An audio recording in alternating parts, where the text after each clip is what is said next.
After weeks of dismal news for Democrats, from the courts, from the economy, and most of all from public opinion polls, the American left has decided that the best way to turn their bad luck around and salvage the midterm elections is to put a transvestite bureaucrat on television to demand that parents trans their little kids. Gender-affirming care is life-saving, medically necessary, age-appropriate, and a critical tool for healthcare providers. As a pediatrician, when it comes to making sure kids are healthy and happy, I know how important care that affirmed someone's true identity can be. I feel sorry for Richard Levine, that guy. I'm not being facetious when I say that. I truly feel sorry for him. He is obviously a tortured and extremely confused man, and he is being encouraged by powerful people in his delusions. Until recently, I felt sorry for Mr. Levine in the same way that I feel sorry for all sick people. Pure pity.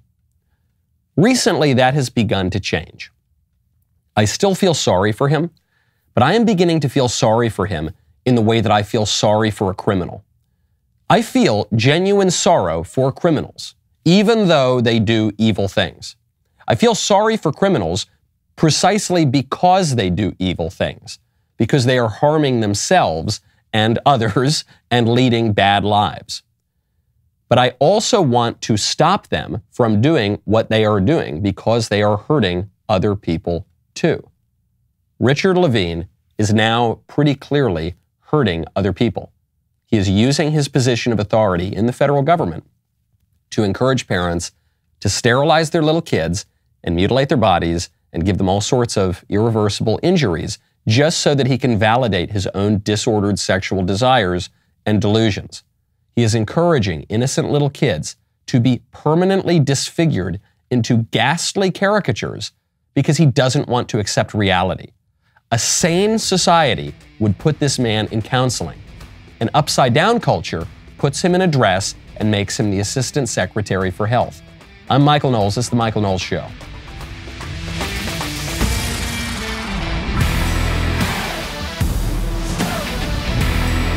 Welcome back to the show. My favorite comment yesterday is from Voyage to the Inner Mind, who says, there was an article explaining that because abortion is becoming illegal, it will decimate the pick-up, hookup culture.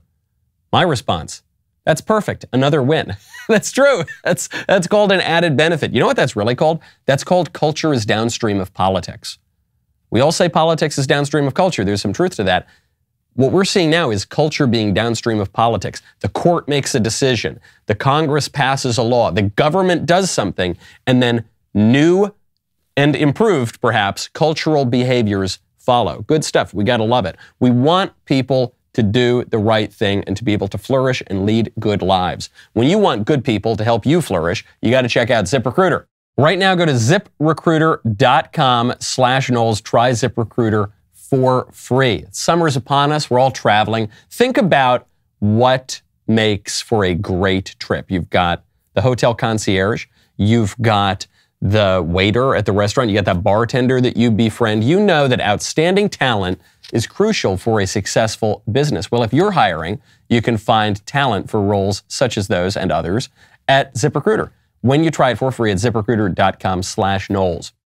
ZipRecruiter uses powerful matching technology to find and match the right candidates up with your job. Then you easily review those recommended candidates. You invite your top choices to apply. They've got a complete suite of tools that makes it easy to filter, review, and rate your candidates. You know, time is money. It's really, really important to get the top candidates and to do it fast. That's why ZipRecruiter is the #1 rated hiring site, according to G2 satisfaction ratings as of January 1st of this year. So travel to this easy-to-remember destination, ZipRecruiter.com/Knowles. That's where you can try ZipRecruiter for free. ZipRecruiter.com/KNWLES. ZipRecruiter, the smartest way to hire. In an upside-down culture, falsehood is called truth, and evil is called goodness, and ugliness is called beauty. That's what happens. And we always focus on the first two. We focus on now how the left tells us that lies are the truth and the truth is lies. We focus on how the left inverts the moral order and says that bad things are good things and good things are bad things. Just as important, though, And frankly, even more manifest, more obvious to our senses is that last part. The fact that in an upside-down, disordered culture, the culture begins to worship ugliness, begins to shun beautiful things and worship ugliness. And that is what is going on in our culture right now. I actually proved the point, sort of inadvertently yesterday. I was reading some article online and a picture by Picasso popped up. It was the picture, The Weeping Woman from 1937. And it's one of those sort of first thing your mind goes to Picasso paintings where it's all weird angles and shapes and cubes and all this kind of weird jumbly stuff. And I remembered that Picasso was an amazing painter. He actually was an amazing, incredible painter who could paint real great works of beauty. But he did all the really beautiful paintings very early in his life. There's one painting in particular, it's called Science and Charity, that he painted 40 years prior or something. I think 1896, 1897. He was 15 or 16 years old, and he painted this pretty beautiful painting. And I asked this question on Twitter. I said, why would a painter who can paint a beautiful painting choose to paint an ugly painting? Why? And it was just a modest question about the development of American art. The development of Western art broadly, though we see this in particular in America. And the libs lost their mind. The libs lost their mind. I am still getting notifications of angry blue check libs screaming at me, calling me a Nazi, saying that this is how I'm an idiot, uncultured. This is just the worst vituperation I have seen in response to any tweet. It was a simple question. Why would someone who can paint beautiful art paint ugly art? And they lost their minds.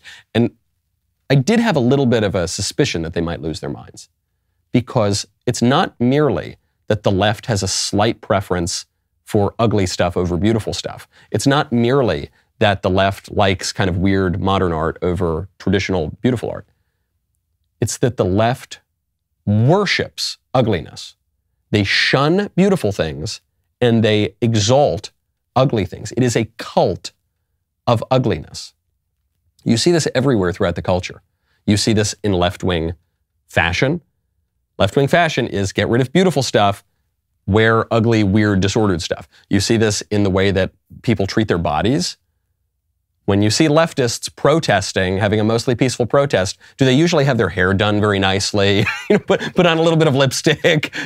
No, usually they're mutilated and they've got all sorts of piercings in places that they shouldn't be and all sorts of excessive tattoos everywhere and insane hair. And it's an intentional disfigurement. It's an intentional mutilation of what could be beautiful. You see this in left-wing art, obviously. You see this in left-wing architecture. The radical modern architecture, it's never beautiful. It's always just weird. It's weird and ugly and disfigured. Why is that?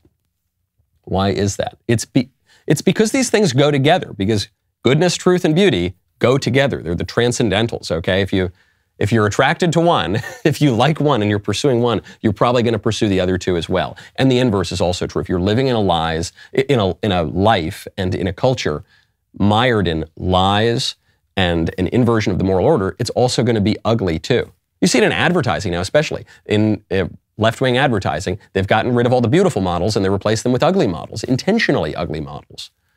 You see this throughout the culture. And if you call them out for it, they call you a Nazi. The argument for this is they say, well, the Nazis also didn't like bad art. You say, well, okay, I mean, Stalin didn't like bad art. He was a communist. And actually, the guy who wrote the book on this very question, who shunned the crappy modern art and liked good, beautiful traditional art, is Max Nordau, who is not only not a Nazi, but he was a Jew. Not only was he a Jew, but he was one of the leaders of worldwide global Zionism. So is that guy a Nazi? No, well, but some Nazi said, well, Hitler drank water. No, we're making a point about art here. And the very fact that that the left reacts in this way to beautiful things, they tear down beautiful statues. They close up beautiful works of art. And they replace it with ugliness. That's not good. It's just a good signpost to know, okay, we're dealing with a radical leftist inverted culture. You take men who might look perfectly fine as men, you dress them up as caricatures of women, not real women, but caricatures. Think of drag queens, okay? And vice versa. Now, speaking of stupid art, I saw the dumbest political cartoon I think I've ever seen in my whole life in the Washington Post. This was a cartoon by Knowles, and it was based on this Supreme Court decision in Kennedy versus Bremerton School District that just came out. This is about the coach praying privately on the field after the game and said, if you're okay with this, and it's the coach praying to God on the 50-yard line, you should be okay with this. And it was a pentagram surrounded by candles in some sort of black mass on the high school football field. To which I would respond, no, you shouldn't. No, those are not the same. Having a private prayer to God is not the same as having a satanic ritual on a football field. And the reason they're not the same is not even just procedural. It's because God and the devil are different. Those are different things. If you pray to God, right, it does not necessarily follow that you would support worshiping the devil. Actually, the opposite would follow, because it's not merely the form of things that matters, but it's the content of things that matters too. And actually, if we have a culture that does worship God, then a lot of other things are going to follow. We're going to support a more traditional moral order, more traditional behavior, more traditional standards of beauty and decency and behavior. Those things are all going to follow. It's not merely the opposite. It's not anything goes. Okay, you can't simultaneously have all of these things. You can't have a culture that worships God and the devil simultaneously. You can't have a culture that says that a man is a man and a culture that says a man is a woman simultaneously. You can't have a culture that does opposite things simultaneously. You've got to make a decision. The question is, what kind of culture do you want to be? You want to be the beautiful culture, or do you want to be the ugly, disordered, disfigured culture? Me, if you ask me, I want the former. But we can talk about it. When you want to talk about it, we got to go check out Pure Talk. Right now, go to puretalk.com, enter promo code Knowles Podcast. I love Pure Talk for multiple reasons. One, I have Pure Talk. I'm a Pure Talk customer. I love my phone. I love my service. It is the top-rated service in the country, so it's absolutely fabulous. You're not going to drop calls. You're not going to miss messages, things like that. But the other reason that I absolutely love Pure Talk is that they support the voice mailbag on this show. These guys are the reason that I get to hear from you in the voice mailbag. And so you got to go switch right now. You're getting pinched right now. The economy is in shambles, and you're still probably paying $80 a month, maybe more, $90 a month for your cell service. Don't do that. You can get all the talk you want, all the text you want, and plenty of data for $30 a month. No price increases there, no nothing, okay? And you get an extremely strong 5G network. It's just great. Go to puretalk.com, select a plan, enter promo code Knowles Podcast. You can actually save 50% off your first month right now. Switching over to Pure Talk takes less than 10 minutes. I'm not joking, less than 10 minutes. Enter code Knowles Podcast, KNOWLES PODCAST, all one word, at puretalk.com. Speaking of God and providence, there's one last little coda to the Dobbs story, the decision that overruled Roe v. Wade, that I have to get to. I mentioned that there were some strange coincidences on the day of the Dobbs decision. The day the decision came down to end the quote-unquote constitutional right to abortion after 49 years, that will save hundreds of thousands of babies per year and give a path to potentially abolishing abortion throughout the country. The day that that happened was the Feast of the Sacred Heart of Jesus. Now, if you're a Christian, you might say, wow, that's quite a coincidence.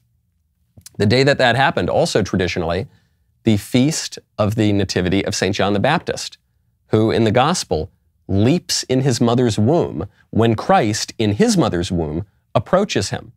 This is one of the clearest gospel examples of the prohibition against abortion. You see the little baby John the Baptist is leaping in the mother's womb and dancing because his Savior, also a little fetus, is near him. That's quite a coincidence too. And then I saw on CNN the night before, there was a report that on the 24th, on the day of the Dobbs decision, there was going to be a rare alignment of 5 planets. The stars, the planets are aligning on this particular day. I said, wow, that's kind of a weird coincidence. And then a listener pointed this out to me. In the article, in the article on space.com with the photo that everyone is posting about this planet alignment. The photograph was taken by Wright Dobbs. Just a little, I'm not asking you to follow me like a beautiful mind and I'm making all the connections here on some whiteboard or something. Just pointing out that's quite a coincidence. That's a nice little coincidence. My priest, who wrote a book on coincidences, Father George Rutler, he pointed out that it's an evil generation that looks for signs and wonders, but it's a stupid generation that ignores signs and wonders. And sometimes you see these little signs, these little coincidences in your life. And I consider them, I don't look always for the deeper meaning and what does this mean and what does this mean for how I should behave tomorrow. And I just look at it as a little wink of providence. A little wink of, oh, hey, don't forget, there's an order here. There is a logic to the universe.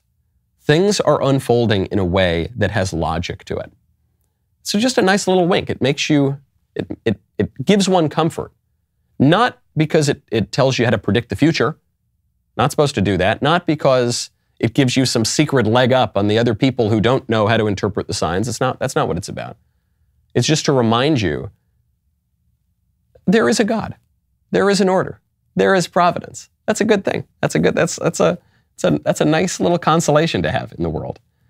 Speaking of the Dobbs decision, MSNBC is still rending its garments and gnashing its teeth over the Dobbs decision.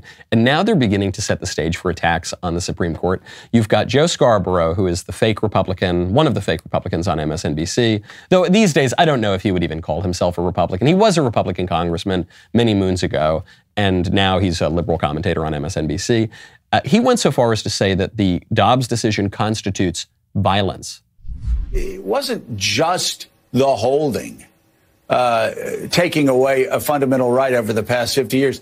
They found the tone to be confrontational, and anyone who has followed the Supreme Court, anyone who has read constitutional law, knows that most justices, especially in landmark decisions, bend over backwards to explain how this is not a radical move. This is we are moving forward and we're moving in the direction that this country's been moving in, and we understand their problems, but this is and they'll round off some of the harsher edges. They will give something to their opponents, their legal or ideological opponents. There was none of that there. I've got to say, more than any Supreme Court decision I've ever read, it was, even the language, there was a violence to the reasoning. We win, you lose, we're taking away these rights, and there's nothing you can do about it. What is Joe Scarborough talking about? Forget what he's saying about Dobbs for a second, just historically. I don't know what he's talking about. He's saying that in landmark decisions that can reverse major other decisions, usually they're really modest and moderate and gracious and find some middle ground. What are you talking about? Think about Brown versus Board of Education. Brown v. Board of Education reverses Plessy v. Ferguson and says no, separate but equal is it's not really going to work. It's not actually equal, and so we're going to get rid of it. This is a decision that everybody supports now. Does Joe Scarborough believe that should have been a more modest decision? Well, maybe we're only going to integrate some bathrooms. Well, maybe, listen, we're going to integrate some water fountains, but not others because we're going to be really great. No, of course, nobody would suggest that. That would be insane. If it's a landmark decision, you are making a claim. You are making a big claim, and it's going to have big effects. How about some of the bad decisions? How about Roe v. Wade? Was Roe v. Wade, was certainly a landmark decision, was that really gracious and soft and conciliatory to the other side? No, it resulted in the deaths of hundreds of thousands of babies a year immediately and pretended that there's a constitutional right to an abortion when there isn't one. If there's ever a violent decision, that's the one. That's the most violent decision ever in the history of the judiciary. How about Obergefell? Obergefell, which redefines marriage for the first time in human history, away from what it had broadly always been into something completely different. Was that a conciliatory, modest, gracious decision? Of course not. That was a spiking the football. For goodness sakes, Anthony Kennedy in that said that at the heart of liberty lies a right to intimacy, a right to intimacy. And then he starts waxing poetic about how marriage really, when you really think about it, isn't what people always thought it was, but it's actually a union between two dudes and two chicks as well. Because, I don't know, because that's what Anthony Kennedy thinks. Do you think that was conciliatory? No, of course not. Of course not. And in this case, this decision was not particularly conciliatory either, because it was saying, look, there is no constitutional right to an abortion, and there's no way to, pardon the phrase, split the baby here. Okay, either there is a constitutional right to an abortion, or there isn't. There isn't one. Therefore, it's going back to the states, it's going back to the people, and you guys can deal with it. Fairly conciliatory in the sense that the people get to make their own decisions. In California, if they want to have 17th trimester abortions, that I guess they can have them now, at least for the time being. But no, there's no middle ground here. And Joe Scarborough and the rest of the liberals are just really upset that the court is not going to enshrine some fake right to kill babies anymore. And so he calls it violent. He calls not killing babies violent. And he is calling it violent to justify attacks on the court. It's the same reason that the left calls language that they don't like violent. They say when a conservative shows up to a college campus, that constitutes an act of violence. The reason they say that is to justify their own actual acts of violence, their own physical violence on the speakers, which happens with regularity. It's happened to me. It's happened to a great number of other conservative speakers on college campuses. Speaking of dumb takes on the Dobbs decision, have to get to Whoopi Goldberg on The View discussing Clarence Thomas's concurrence, which I'm sure she hasn't read, to the majority opinion, which again, I'm sure she hasn't read, for the case that I'm sure she doesn't understand, and why Clarence Thomas was so dumb to side with the conservatives.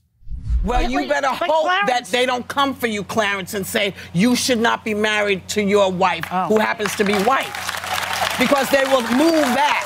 And you better hope that nobody says, well, you're not in the Constitution, you're back to being a quarter of a person. We're back to the 50s. Because that's not going to work either. What? What does any of that mean? First part, she says, Clarence, you better hope that they don't come after you next. Who is they here?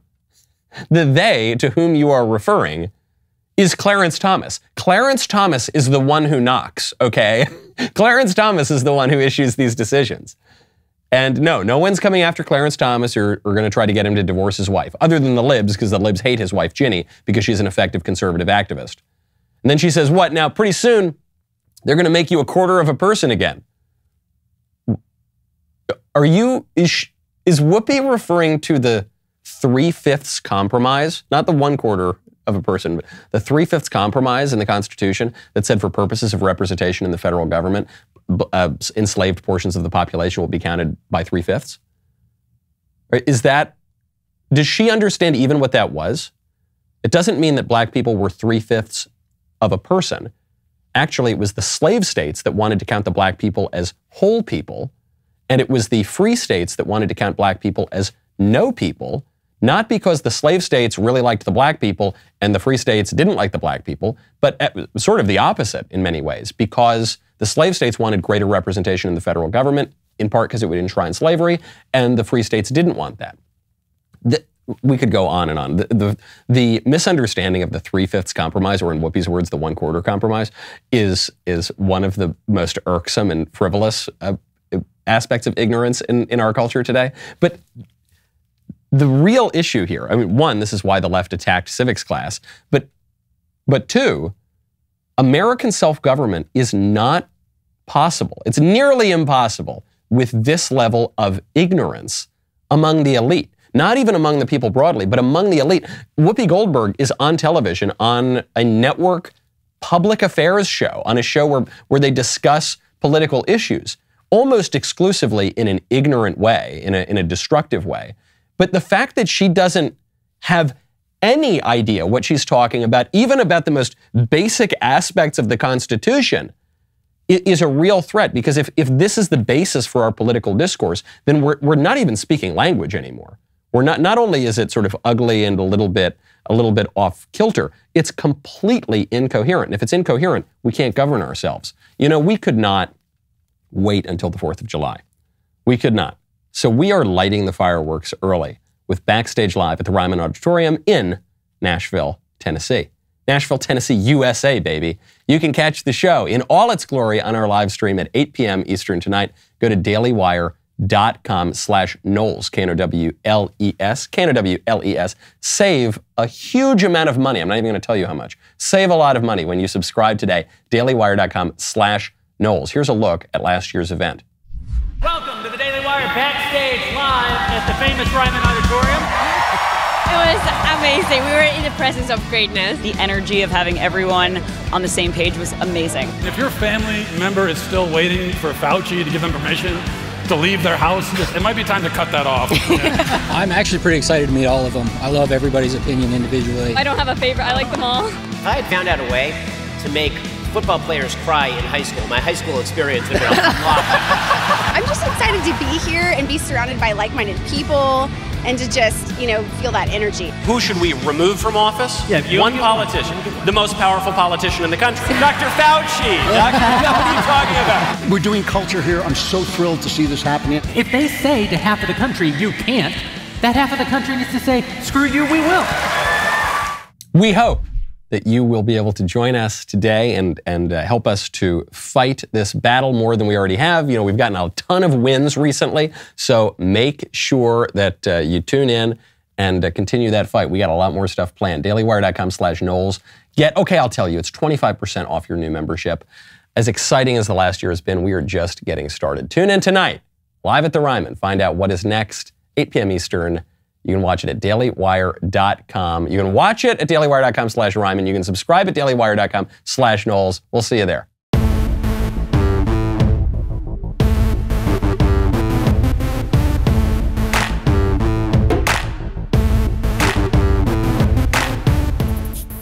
Welcome back to the show. Speaking of our elite, Elaine Maxwell, the business associate, paramour, and madam for Jeffrey Epstein, has just been sentenced to 20 years in prison. But I got to tell you what, something tells me she's not going to serve her entire term, her entire sentence.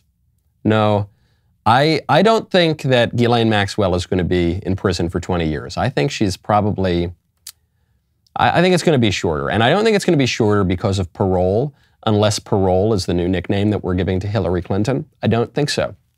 I think that, you're going to see a FedEx truck pull up. You're going to see some kind of shadowy figure in a nice purple pantsuit with Groucho glasses on and a big thick mustache, walking in there, kind of bulging at the hips. And then the cameras are going to go out. And then the guards are going to fall asleep. And then it's just me and you, Ghislaine. That's right. It's old Hill Dog again. You thought you were through with me, Ghislaine? I don't think so. No, Hillary, no, please. Hillary, I'll do anything. I'm possibly joking. I'm not quite sure. But I don't think she's going to serve her whole term. They already put her on suicide watch, even though her attorney says she is not suicidal. Another psychologist who examined her said she is not suicidal. That's ominous that they would put her on suicide watch already. Maybe she makes it. I don't know that she'll be assassinated or kill herself or whatever. But the entire process has been really, really weird, all the way back to the first prosecution and investigation of Jeffrey Epstein, where he got this ridiculous sweetheart deal down in Palm Beach because the U.S. attorney heard from his higher-ups that Epstein belonged to intelligence. That's the testimony of Alex Acosta when he was up for labor secretary, but he had been U.S. attorney down there in Florida. Then Epstein basically was just checking in at the county jail in Palm Beach, and then he was going about living his life perfectly fine. Then there was too much of a media storm. He does get arrested, and he winds up dead in prison because just all those cameras malfunction and the lights and the guards and whoopsie-daisy, what can you say? That's too bad. These people who have the blackmail, the extremist form of blackmail on the most powerful people in the world. Then all of a sudden you get the arrest of Ghislaine Maxwell, and yet we haven't seen very much from the trial. We haven't heard very much from the trial. And most importantly, we don't know who's in the book. That's all I care about. I don't care if Ghislaine Maxwell serves her sentence. I don't really care about Ghislaine Maxwell at all. I don't really care about Jeffrey Epstein at all. I want to know about the operation. I want to know who was funding the operation. Jeffrey Epstein had a lot of money, and no one really seems able to to explain where the money came from. Were there other backers? Were there other private backers? Were there state backers? What does it mean that he belonged to intelligence? That's kind of weird. And then, here's what I really want to know. Before Ghislaine puts on the orange jumpsuit and waits for Hillary to come and knock it, who's in the book? Who's in the book? Who are the clients? Who was going to the island? What did they do? When did they go? How many times were they on the airplane? That's what I want to know. And yet that's the only information we can't seem to find. And everybody seems in on it. The federal investigators, the prosecutors, everybody seemed, the media for that matter. Why don't we know who is in that book? We got her. We got her. She's in the orange jumpsuit. She's just been sentenced. Why are they closing the book? Why is there some sweetheart deal here that keeps all of these clients out of the media spotlight? The reason, I'm making some jokes about Hillary Clinton here, the reason that people are making those jokes and not jokes is because we don't have any trust in the elite, because this case in particular and so many others are so obviously crooked and corrupt. That's why. Because we don't think that we can believe the federal government. We don't think that we can believe the justice system. We don't have any respect for these shadowy elites and not so shadowy elites, fairly public figures who were showing up to the island, getting weird massages from the little girls. That's why. And this is what, because we don't have respect for these institutions anymore, because they've squandered their credibility, we're all expecting Ghislaine Maxwell to be suicided. How many of you out there, you're thinking right now, you're listening to this show, if Ghislaine Maxwell turned up dead tomorrow, 1, would you be surprised? 2, do you think she would have killed herself? I bet the majority of people would say, yeah, she might turn up dead, and no, I don't think it would. I think she would be assassinated. There was the weird death of John McAfee, the eccentric libertarian gazillionaire behind the software bearing his own name. Remember, he said, I'm not suicidal. I'm not going to kill myself. People are trying to kill me. I might wind up dead in a prison. And what happened? He wound up dead in a prison. He even had a tattoo that said whacked. Jeffrey Epstein. No one thinks that Jeffrey Epstein killed himself. Very few people do. Why do we think this stuff happens?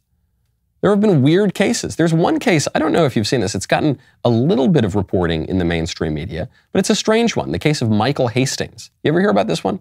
This was a few years ago now.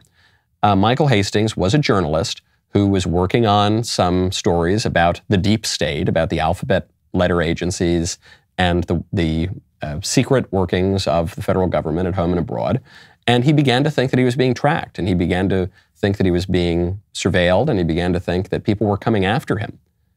And then he wound up dead of a really weird car crash. And this car crash didn't just raise the eyebrows of the tinfoil hat conspiracy theorist kooks. It raised the eyebrows of very well-respected and credentialed national security officials. The former U.S. National Coordinator for Security, Infrastructure, Protection, and Counterterrorism, Richard Clark, said that what is known about the crash is, quote, consistent with a car cyber attack. He was quoted as saying, there is reason to believe that intelligence agencies for major powers, including the United States, know how to remotely seize control of a car. So if there were a cyber attack on Hastings' car, and I'm not saying there was, I think whoever did it would probably get away with it. That's kind of spooky stuff, that the governments could do that and that people believe that they would have done that. Now, other people around this journalist, Michael Hastings, said, well, he was being erratic. He had other problems. I don't know. Maybe he did just kill himself. And maybe he did. I don't know. I don't know very much about this case at all. That's actually sort of whether he was assassinated or not is almost beside the point. The more important point for all of us is the erosion of trust that we have in our established institutions. We think that these institutions could do these kinds of things. And so we allow. Jeffrey Epstein died. Okay, well, he didn't kill himself. Oh, Ghislaine Maxwell's on suicide watch. Here we go. Set your clocks. Here we go. That speaks to a corrupt elite, an elite that is now so mired in lies and wickedness and ugliness and all the stuff that we don't want in society, that the society has become unrecognizable. And they wield a lot of power. You want to talk about corrupt elites? There are 2 really great attorneys, really good, top quality attorneys who just won a major victory for the Second Amendment at the Supreme Court. I'm talking about the New York State Rifle and Pistol Association v. Bruin case, the case that said that New Yorkers do in fact have a right to keep and bear arms. So they go up there, they make the case to the Supreme Court, and they win. This is a landmark victory. In a well-ordered, just, good society, these guys would get a promotion. The lawyers, Paul Clement and Aaron Murphy, would have corner offices right now, bigger, even bigger, better offices. They'd probably get a little bonus. What actually happened? They both got fired. They both got fired from their law firm. I think they were at Kirkland and Ellis, because the firm came to them and said, hey, yeah, you can't be defending the Second Amendment. That's very politically incorrect. So, oh, that's great. That's cool that you're winning this case. That's great. Wow, what a big victory for the Constitution, and you're going to go down in history because of this. But yeah, you got to pack up your desks. Here are a couple boxes. Pack up your desks. Get out of here. You're done. Which makes me think DW should really hire these people, you know. New in-house counsel, Paul Clement. Yes, here we go, baby. We uncanceled Gina Carano. We're going to uncancel Paul. We're going to uncancel Aaron. That's right. We're going to have Supreme Court litigators who win historic cases. We're going to have them as our in-house counsel. I wish. I think probably these two lawyers have other things going on. They'll probably just start their own practice. But it would be funny. It would be great. I would really, really enjoy that. Speaking of losing jobs, the Washington Post abortion reporter is reporting on a proposal from Elizabeth Warren. Elizabeth Warren is very concerned that Planned Parenthood employees are going to lose their jobs because now there is no recognized constitutional right to an abortion. There never was a right to an abortion, but it's not even recognized anymore. And so these Planned Parenthoods are probably going to have to close down. Liz Warren suggests opening up Planned Parenthoods in national parks. You know, you're walking through Yellowstone or something, and you see a nice little old saloon, and then ye old abortion mill right next to it in a log cabin. She says they could put up tents, have trained personnel, be there to help people who need it. It's time to declare a national emergency. National emergency. Not enough babies are being killed. This is an emergency. If we don't declare an emergency soon, some of them might be born. So, okay, gosh, what'll we do? Well, a lot of states don't want abortion, and abortion is not protected by the Constitution, obviously. And so, okay, let's take over the parks. Let's take over anything to kill the babies. This woman, you'll recall when that Supreme Court decision for Dobbs leaked, she lost her mind, held an impromptu press conference walking to her car with the fire of 1,000 suns burning behind her eyes. I am angry. Angry and upset? Angry and upset and determined. The United States Congress can keep Roe v. Wade the law of the land. They just need to do it. I've never seen you so angry. You seem to be... This is what the Republicans have been working toward this day for decades. They have been out there plotting, carefully cultivating these Supreme Court justices so they could have a majority on the bench who would accomplish something that the majority of Americans do not want.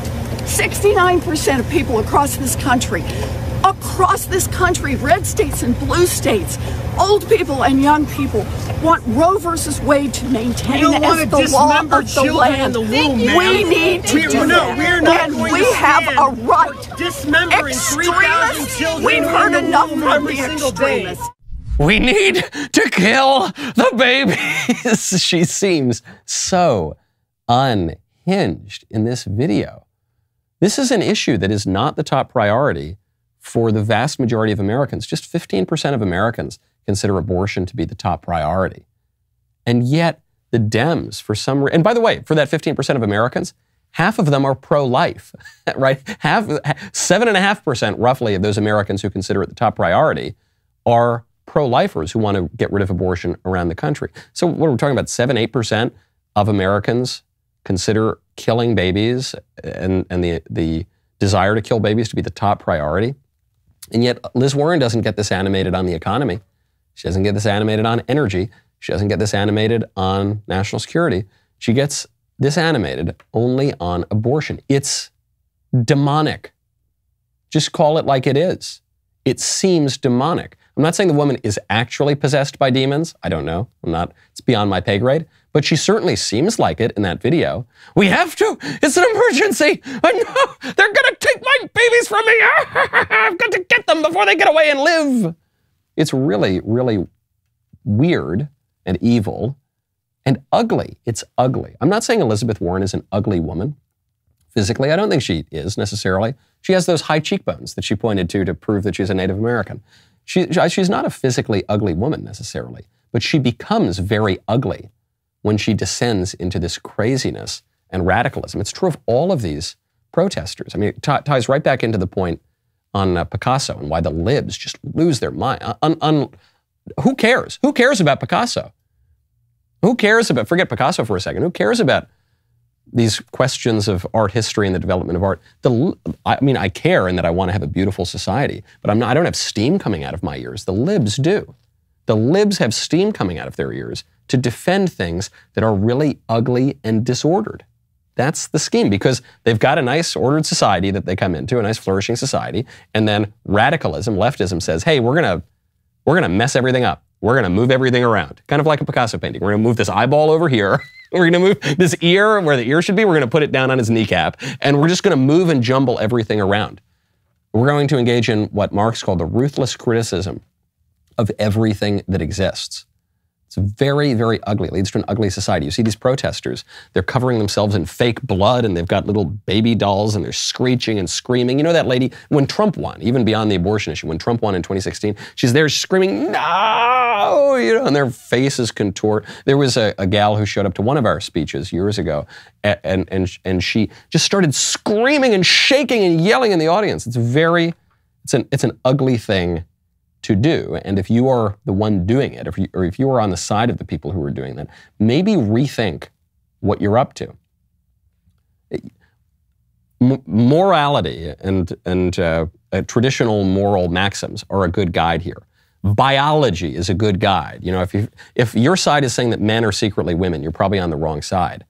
But beauty is a good guidepost too here. If you are on the side that consistently promotes hideous things throughout the culture, you're probably on the wrong side. Speaking of women who will never be president, unless Joe Biden's ticker goes, in a way I'm hoping that Joe Biden sticks around.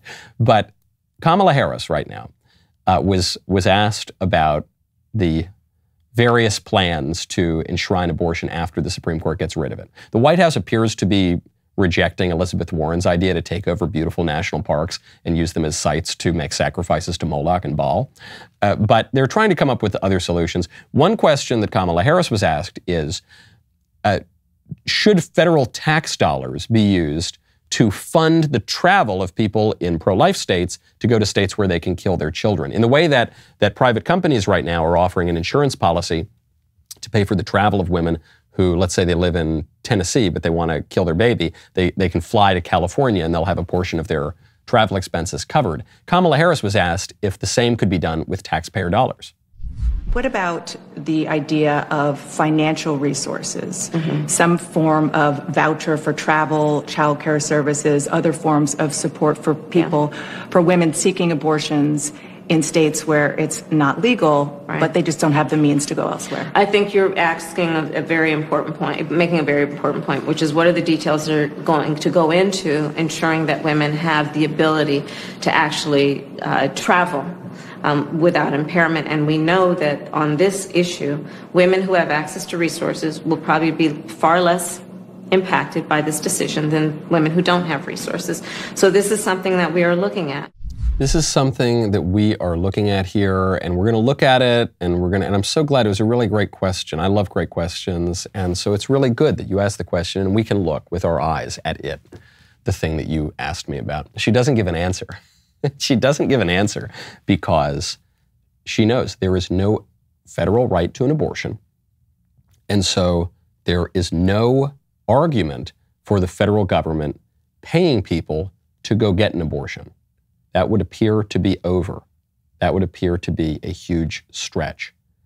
The libs lost this issue. They're going to try to fight it tooth and nail. They're going to try to break the rules. They're going to do everything they can to try to recreate some license to kill your babies. but she's got no answer for it. Even a more articulate vice president or member of the administration would not have an answer for it either. The relatively prudent libs understand that they have lost on this issue. Even Joe Biden. I'll give him credit, even though I don't think he deserves total credit. I will give him credit. When the Dobbs decision came down, Joe Biden did not call for violence and take to the streets and get up in their faces and go where their children sleep. Joe Biden said, you got to remain peaceful. I call on everyone, no matter how deeply they care about this decision, to keep all protests peaceful. Peaceful, peaceful, peaceful. No intimidation. Violence is never acceptable. Threats and intimidation are not speech. We must stand against violence in any form, regardless of your rationale. I'm glad he said this. I'll give him credit for saying this. I hope it's sincere. I don't know that it's sincere, but I'll at least give him credit for saying it. I don't think the reason he said it is because it's sincere. I don't think Joe Biden really has a ton of sincere beliefs, and he has used rhetoric that is extraordinarily irresponsible throughout his entire political career. Don't forget when he was running for vice president, he said that Mitt Romney wants to put black people back in chains. Okay, this is a guy who called the president of the United States a racist on TV. He smeared some kid as a white supremacist with absolutely no evidence, and then the kid was exonerated in court. This is a guy who is willing to be fast and loose with his language. So this is a guy whose staff members fundraised for the BLM rioters during the Summer of Love with the mostly peaceful arson and murder. Okay, this is a guy who chose as a vice president a woman who herself raised money for the rioters. So I just don't think it's sincere. Some people say, well, look, Joe Biden, down at the bottom of his heart, he's actually a good guy. I don't think he's a good guy. I think he's a nasty, nasty man and a political opportunist. And I actually think opportunism explains why he made this statement. I think this is the best he can do right now. I think this is the absolute best Joe Biden can do. I think this plays very well for him. I think he knows that coming out and being old, nice Uncle Joe, and come on, let's be peaceful, folks. That's part of why he became president. It's part of why he got the nomination, is to be a nice, normal guy. That screeching and screaming and saying burn it down doesn't play very well in Peoria, particularly at this political moment in this midterm election year. So I think he's doing it out of convenience and opportunism because the left has overplayed its hand. Before we go, there's a story that just broke from Chris Rufo, who's done a great job covering critical race theory and some of the ways that the libs are trying to groom our children. There's a show coming out from Disney called Baymax, apparently. I'm not totally familiar with it. And in the new Baymax show, which is accessible to really, really little kids, 4 years old, maybe even younger, in the show, the robot character is going shopping for tampons and asks the women around him what tampons he should use, and he gets an answer from someone who looks like a man, but is obviously not a man because he uses tampons. He's a transgender. He's a woman pretending to be a man. Excuse me, which of these products would you recommend? Well, these are the tampons I usually use. Thank you. I prefer pads. They're more comfortable for me. Thank you. I always get the ones with wings. Thank you. Get unscented and bleach-free if you can. Thank you. Yo, my daughter loves these. Thank you. These might be easier if it's her first period. These are really environmentally friendly. And the way you know, not to put too fine a point on it, but the way you know that Disney is really hitting it on the nose here is the dude with the tampons is wearing a transgender flag shirt. This is artwork that is being intentionally peddled to really, really little kids, where Disney executives have appeared on camera themselves and said they are peddling the not-so-secret gay agenda. Right? They're actively pushing this stuff on kids. It's disordered, it's bizarre, it's wrong.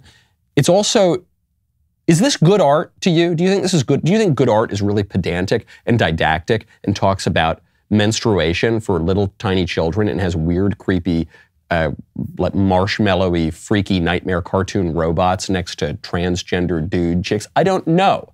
I don't think that's good art. What would you rather have your kid watch, this or Beauty and the Beast? This or Snow White and the Seven Dwarfs? I'm not saying that art shouldn't take up challenging topics. Of course it should. One of my favorite painters in history is Caravaggio. The guy is pretty hardcore, okay? He presents very difficult topics, but in a way that is beautiful, ordered toward the good, that is edifying, not that is creepy and contrary to reality and pretends that men are secretly actually women and tries to groom the little kids. The art really matters here, folks. We definitely want to own the libs with facts and logic. We can totally do that. We definitely need to focus on arguing from a real moral order that we can know something about the difference between good and evil. If we don't know that, we can't have self-government. But it's also important to focus on beauty, that third transcendental there. It's a good guidepost. And if we want people to be conservative, if we want people to love their country, we need to give them a country that is lovable, that is beautiful, a place where they want to be. I'm Michael Knowles. This is The Michael Knowles Show. See you tomorrow.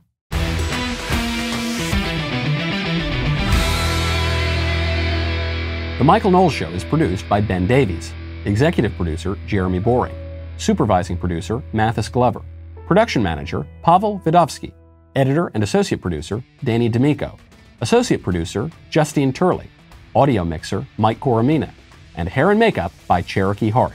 The Michael Knowles Show is a Daily Wire production, copyright Daily Wire 2022. On the Matt Walsh Show, we talk about the things that matter, real issues that affect you, your family, our country, not just politics, but culture, faith, current events, all the fundamentals. If they matter to you, come check out the show.